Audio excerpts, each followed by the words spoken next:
Idag ska vi prata om delbarhetsregler, alltså hur man kan se på ett tal om det är delbart med andra tal. Vi ska börja med 3 sådana här enkla regler som du säkert känner till från förut och kan. Ett naturligt tal är delbart med talet 2 om sista siffran är 0, 2, 4, 6 eller 8. Så om ett tal slutar på någon av de här siffrorna så är det delbart med 2.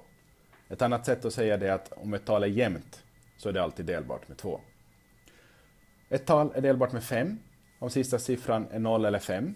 Tänk nu till exempel på femmans tabell. Där slutar alla tal på 5 eller 0. Det är 5, 10, 15, 20 och så vidare. Och på samma sätt funkar det med 10ans tabell. Där är alltid sista siffran 0. Så att om vi har sista siffran 0 i ett tal så är talet delbart med 10.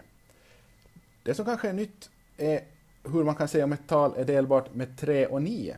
Och det är liksom samma regel. Ett tal är delbart med 3 om siffersumman är en multipel av 3. Eller uttryckt på ett annat sätt om siffersumman är delbar med 3. Vad är då siffersumman? Ja, det ska jag visa här. Här har vi några tal. Vi har 72, 165 och 21 234 567. Och jag ska nu undersöka om dessa tal är delbara med 3 och eller 9. De kan vara delbara med ena eller inget. Fast egentligen, om ett tal är delbart med 9 så är det alltid delbart med 3 eftersom 9 är delbart med 3. Nåja, i alla fall. Siffersumman får man helt enkelt genom att ta summan av siffrorna i talet. I talet 72 har vi siffrorna 7 och 2, så jag räknar 7 plus 2 och det är 9.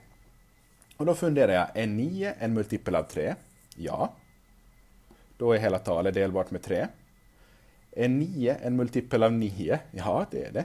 1 gånger 9 är 9. Så 72 är delbart med både 3 och 9. 8 gånger 9 är 72 och 3 gånger... vad blir det? Jag har inte tänkt efter heller här. 3 gånger 24 förstås. 3 gånger 24 är 72.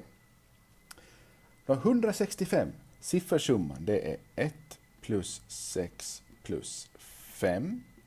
1 plus 6 är 7. 7 plus 5 är 12. 12 är det delbart med 3. Är 12 en multipel av 3? Ja. Så då är talet 165 delbart med 3. Är siffersumman 12 delbar med 9? Nej, så då är det talet inte delbart med 9. Men nog med 3. Till sist har vi 21 234 567. Men vi räknar ändå siffersumman. Nu skriver jag inte ut den för det blir så långt, utan jag räknar istället 2 plus 1 är 3, plus 2 är 5, plus 3 är 8, plus 4 är 12, plus 5 är 17, plus 6 är 23, plus 7 är 30. Är 30 delbart med 3? Ja, naturligtvis. Är det delbart med 9? Nej. Så det stora talet är också delbart med 3, men inte med 9. Ibland så ska vi ta fram den minsta gemensamma multipeln av 2 eller flera tal. Till exempel här frågas det, vilken är den minsta gemensamma multipeln av talen 3 och 7? Då gäller det att komma ihåg sina tabeller. Och vi börjar lista nu multipler av talet 3. 3, 6, 9, 12, 15, 18, 21. Jag fortsätter här med nu hela 3ans tabell i alla fall. Och ibland måste man fortsätta förbi 10 gånger talet också. Multipler av talet 7. Låt oss ta då 7, 14, 21, 28, 35, 42, 49, 56, 63, 70, 77, så har jag lika många på båda. Och då börjar jag helt enkelt titta att vad har de för gemensamma multipler här? Ja, 21 och 21 är en gemensam multipel. Och det visar sig att det är också den minsta gemensamma multipeln vi hittar. Så då är svaret på den här frågan, vilken är den minsta gemensamma multipeln av talen 3 och 7?